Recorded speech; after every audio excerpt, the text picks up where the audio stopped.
జూబ్లీహిల్స్ ఉప ఎన్నిక ప్రభుత్వ పాలనకి రెఫరెండంగా నిలవనుందా? గ్రేటర్ ఎన్నికల్లో మేయర్ పీఠం దక్కాలంటే జూబ్లీహిల్స్ ఉప ఎన్నిక గెలవాల్సిందేనా? కాంగ్రెస్ టికెట్ కోసం ప్రయత్నిస్తున్న లీడర్లు ఎవరు? బీజేపీ టికెట్ ఆశిస్తున్నది ఎవరు?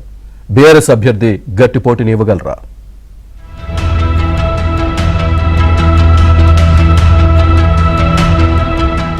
జూబ్లీహిల్స్ ఉప ఎన్నికపై అన్ని పార్టీలు కసరత్తు చేస్తున్నాయి. ఈ ఉప ఎన్నిక ఫలితాలపై గ్రేటర్ ఎన్నికల ఫలితాలు ఆధారపడి ఉంటాయి కాబట్టి అన్ని పార్టీలు జూబ్లీహిల్స్ ఉప ఎన్నికను ప్రతిష్టాత్మకంగా తీసుకున్నాయి. దివంగత నేత మాగంటి గోపీనాథ్ సతీమణి మాగంటి సునీతను తమ పార్టీ అభ్యర్థిగా కేసీఆర్ ప్రకటించారు. కేసీఆర్ చేసిన అభివృద్ధే తనను గెలిపిస్తుందని జూబ్లీహిల్స్ బీఆర్ఎస్ అభ్యర్థి మాగంటి సునీత ఆశాభావం వ్యక్తం చేశారు. కేసీఆర్ గారు చేసిన పథకాలే గోపీనాథ్ గారు జనాలకు అందించారు తీసుకెళ్ళి. అంటే ఎక్కడ మిస్ కాకుండా ఆయన చేత్తో ఆయనే ఇచ్చొచ్చేవాళ్ళు. చాలా అభివృద్ధి చేశారు, చాలా పథకాలు అందించారు. ఎవరికి ఏ సమస్య ఉన్నా ఏ టైం అయినా వెళ్ళి వాళ్ళకి అండగా నిలబడేవాళ్ళు, నేనున్నానని. అలాంటి అన్న లేడని, ఒక కొడుకు పోయాడు అని చాలా ఇబ్బంది పడుతున్నామని చెప్తారు వెళ్ళినప్పుడు. ఈ జూబ్లీహిల్స్ ప్రజలు మాకు అండగా ఉంటారు. వాళ్ళ ఇంటి ఆడబిడ్డగా అనుకొని నాకు సహకరిస్తారు. వాళ్ళు ఉన్నంతకాలం మాకు ఏ ఇబ్బంది ఉండదు, సపోర్ట్ ఉన్నంతకాలం. బీఆర్ఎస్ జెండా మళ్ళీ ఎగరవేస్తాం. జూబ్లీహిల్స్ ఉప ఎన్నికను ప్రతిష్టాత్మకంగా తీసుకోవాలని కేసీఆర్ ఆ పార్టీ నేతలకు దిశానిర్దేశం చేశారు.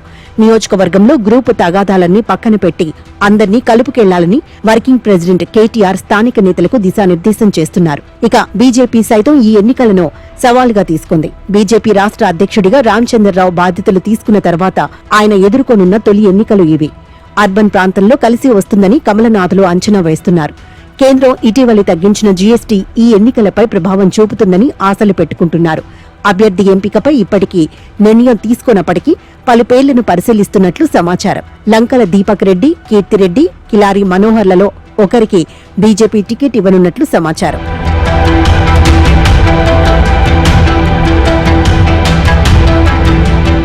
జూబ్లీహిల్స్ ఉప ఎన్నికను అధికార కాంగ్రెస్ పార్టీ చాలా ప్రతిష్టాత్మకంగా తీసుకుంటుంది. పార్టీ అధ్యక్ష పదవి చేపట్టిన తర్వాత పీసీసీ చీఫ్ మహేష్ గౌడ్ ఎదుర్కొనున్న తొలి ఎన్నిక ఇదే.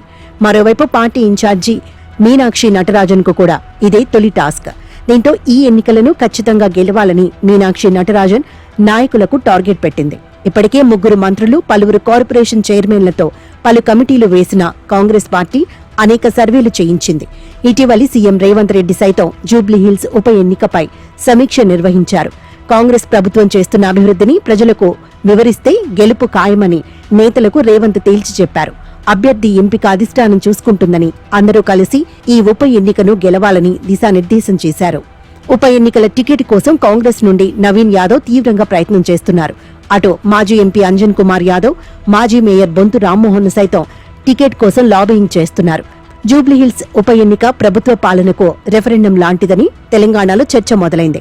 ప్రభుత్వ అభివృద్ధి కార్యక్రమాలకు ప్రజలు పట్టం కడతారని కాంగ్రెస్ నేతలు చెబుతుంటే, ప్రభుత్వ వైఫల్యాలకు ఈ ఉప ఎన్నికల ఫలితాలు చెంపపెట్టుగా మారనున్నాయని ప్రతిపక్షాలు చెబుతున్నాయి. మొత్తానికి గ్రేటర్ ఎన్నికలకు సెమీఫైనల్స్ గా జరగనున్న జూబ్లీహిల్స్ ఉప ఎన్నికల్లో ఎవరు గెలుస్తారో చూడాలి.